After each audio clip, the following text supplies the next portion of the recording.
Okey, bab 2, pentadbiran negeri-negeri Selat. Negeri-negeri Selat terdiri daripada Pulau Pinang, Melaka dan Singapura ya. So, gabungan 3 negeri ni dia jadi negeri-negeri Selat. Kita akan tengok macam mana dia orang gabungkan 3 negeri ni. So, yang first, 2.1 perluasan kuasa British di negeri-negeri Selat. Okey, mengapa British mampu Pulau Pinang? Pulau Pinang adalah tempat strategi untuk menjadikan sebagai pusat pengumpulan barang. So, British perlukan barang dari China. Dia perlukan sutera, tembikar dan teh. Teh, dia perlukan, yang dia paling perlukan adalah teh lah. Sebab tu I buat stars kat sini untuk bagi dia senang faham. Yang kedua adalah sebagai penukaran, China dia perlukan barang-barang dari British juga. Apa yang dia perlukan? Dia perlukan emas, perang, biji timah dan Rm400. So, barang-barang ni kita boleh dapatkan dari alam Melayu. So, yang kedua adalah pelabuhan, persinggahan. So, dia jadi tempat membagi kapal, tempat mendapat bekalan makanan, minuman, tempat perlindungan sementara ada peralihan angin monsun dan tempat kapal berlabuh. Yang ketiga, dia jadi pangkalan tentera. So, dia jadi tempat mempertahankan pentempatan di India daripada ancaman tentera Perancis. Okay. Yang kedua, so sekarang kita nak tengok macam mana British dia nak masuk campur untuk mengambil alih Pulau Pinang. So, untuk masuk campur dia kena ada satu masalah. Baru dia orang boleh masuk campur kan. So, dekat sini British dia masuk campur dalam isu-isu dekat negeri Kedah. Kenapa Kedah?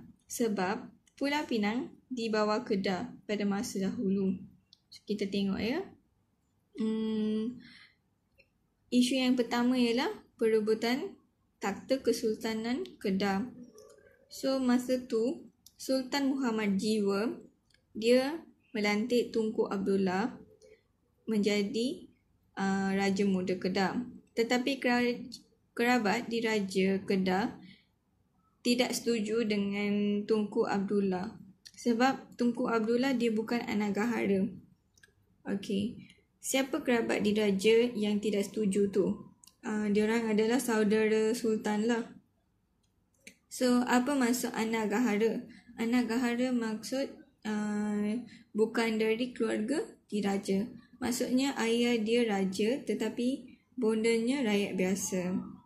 Selepas itu kerabat diraja dia tidak setuju. So, diorang menentang Sultan Mahmud Jiwa dengan bantuan orang Bugis.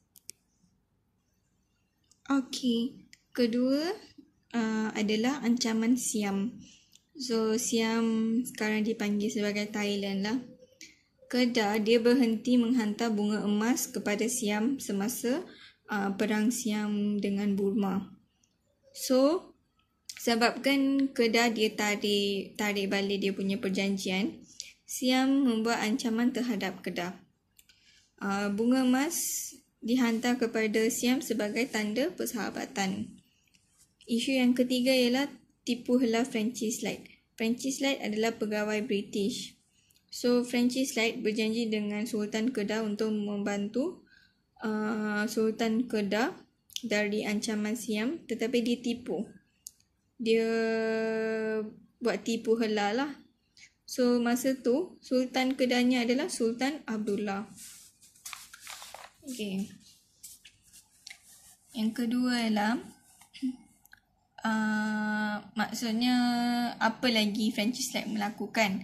Francis Light dia menukar nama Pulau Pinang kepada Prince of Wales Island dan pentempatan diorang pula panggil sebagai Georgetown. Okey, selepas itu sebabkan Francis Light dia menipu Sultan. So, Sultan dia marah and then dia membuat perang lah dengan SHTI. So SHTI tu kerajaan British. So diorang buat perang, tapi Sultan Kedah yang tewas. Dan sebabkan dia tewas, dia telah membuat perjanjian untuk membagi Pulau Pinang kepada British. Dia menyerahkan Pulau Pinang lah sebab dia dah tewas kan. So British mengambil Pulau Pinang mula-mula. Selepas itu, dia turut mengambil seberang perai. Kenapa British mahu seberang perai pula sekarang? Sebab seberang perai, dia strategiknya boleh jadikan sebagai benteng pertahanan dan juga dia adalah kawasan pertanian bagi membekalkan sumber makanan. Sebab Pulau Pinang adalah sebuah pulau yang kecil and dia membuat persiapan awal untuk bagi mencukupkan makanan dan keperluan rakyat diorang lah. So masa tu Sultan Diahauddin berjanji membagi seberang perai kepada British. Sebab dia ada kuasa kan, so terpaksa diorang pun menyerah. Okay, ni adalah cerita Pulau Pinang lah. Now that you've reached the end of this video, we hope that it was in some ways helpful for you. If it was, don't forget to share it with your friends and do forgive us if we lack in any ways. Lastly, don't forget to like, comment down below if you have any other video suggestions that you'd like to see, and subscribe. Thank you for watching and we'll see you in the next video.